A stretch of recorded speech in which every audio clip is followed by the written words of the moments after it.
Hey, what's up? Hello, my name is John DeMarco, and I'm a DP based in Las Vegas, Nevada. Now, after a year of using and owning my Sony FX6, watching countless videos, and experimenting with Cine EI, it finally clicked in my brain. I developed a workflow that I'm excited to share with you today. It might be ass backwards, but I think it works. And I'll break this down into two parts: production, how I monitor Cine EI on set, and post-production, how I ensure that what you see on set, what will be seen in post. But first, let me show you some footage from this recent shoot I just did. The footage is from my fourth short film that I was DP on this year. Hey, if you want to watch the full film, the link is in the description below, as well as a playlist for all the shorts I worked on this year in 2025. Every film I've worked on has been a learning experience. This year, I focused being a DP, handing off my footage to editors rather than handling post-production myself. It's been really refreshing to trust the process, occasionally sending over a LUT as a reference, but ultimately letting others create with the images I provided.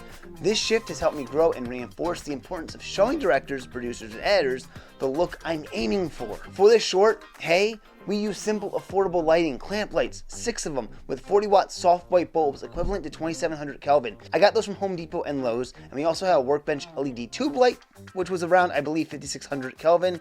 We shot in Cine EI mode, obviously, with the FX6, recording in ProRes RAW via the Atomos Ninja Ultra. Now, before Hey, I worked on 3 smaller productions with Batteries Not Included Media Group, which had been simple setups and short scripts. When Hey came along, 4 characters, 6 pages, I wanted to step up the workflow, especially since we plan to shoot this all in one day. I know, bad idea. We'll leave it at that. One thing about Cine EI, your base ISO is 800 or 12,800. Changing the gain/ISO setting in the FX6 doesn't affect record footage, it's metadata.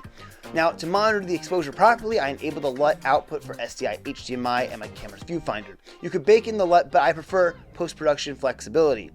Here's where it got interesting. When I connected the SDI to the Ninja Connect, I expected the LUT applied preview, but instead I got a flat 800 ISO image. That was fine because my viewfinder and CineView, which was sending out to a monitor and iPad, all showed the adjusted images with the ISO changes reflected.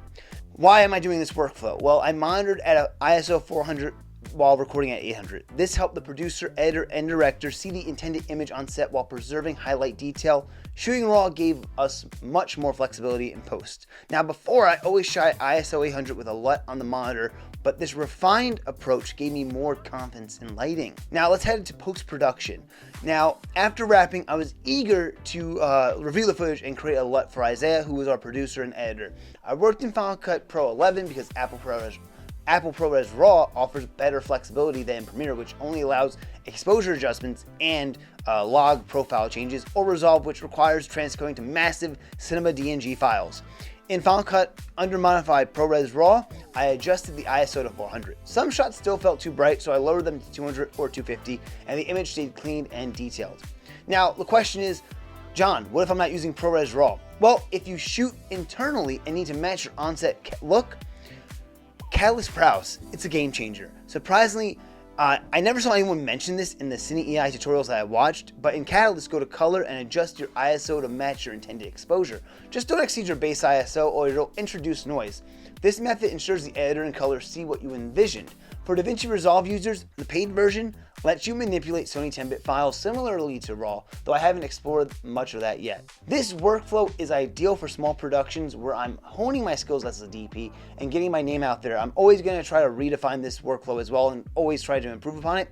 It may not be a standard approach, but it's working right now, and the results speak for themselves, as you saw with the footage from Hey. Now, I got a shout out to my lighting and camera team, who are the same people, for making it all happen. On small sets, we wear multiple hats, and the collaboration makes the magic happen. So I'll catch you guys on the flip side.